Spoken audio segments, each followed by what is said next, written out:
Aim right, achieve big at KR Mangalam University.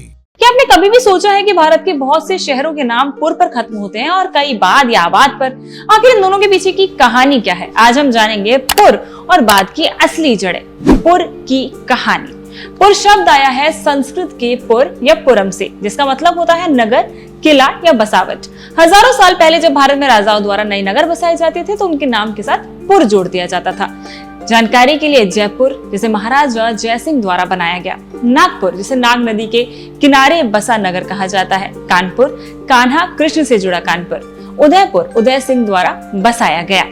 यानी पुर हमेशा भारतीय हिंदू शासकों की बस्तियों का प्रतीक रहा। दूसरी बाद या आबाद की कहानी। अब बात कर लेते हैं बाद या आबाद पर। ये शब्द आए हैं फारसी भाषा से। फारसी में आबाद का मतलब होता है आबाद, खुशहाल या बसा हुआ शहर। जब 11वीं सदी से दिल्ली सल्तनत और बाद में मुगल भारत आए तो उन्होंने जब भी नए शहर बसाए, पुराने का नाम बदला तो उसके नाम के आगे आबाद जोड़ दिया। उदाहरण के तौर पर अहमद प्लस आबाद, अहमदाबाद। अहमद शाह द्वारा बसाया गया।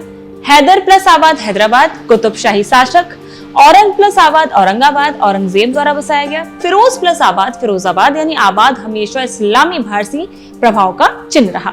दोनों का फर्क तो साफ है। पुर संस्कृत जड़, हिंदू राजाओं के द्वारा बसाई गई बस्तियां। आबाद या बाद फारसी जड़, मुस्लिम शासकों के शहर। अब सबसे दिलचस्प उदाहरण है, कुछ शहरों में दोनों संस्कृतियां मिलकर दिखती हैं। यानी कि जौनपुर तुगलक शासक ने अपने बेटे जौना के नाम पर रखा, पर अंत पुर से हुआ। इलाहाबाद अकबर ने नाम रखा इलाहा प्लस आबाद, यानी कि ईश्वर का शहर, लेकिन असली नाम था प्रयागराज। शाहजहानाबाद आज का पुराना दिल्ली, जिसे शाहजहां ने बसाया। तो अगली बार जब आप किसी शहर का नाम सुने, ध्यान दीजिए, अगर वो पुर पर खत्म होता है उसकी जड़ें प्राचीन भारत और संस्कृति से जुड़ी हैं, और अगर वो आबाद पर खत्म होता है तो उसकी जड़ें फारसी या मुगल काल से। यही भारत की खूबसूरती है, यहाँ की जमीन पर संस्कृत और फारसी दोनों सभ्यताओं की छाप मिलती है। तो ये थी अभी खबर, अभी की अपडेट। इसी तमाम जानकारियां हम आपके लिए लाते रहेंगे। जुड़े रहिए इंडिया टीवी के साथ।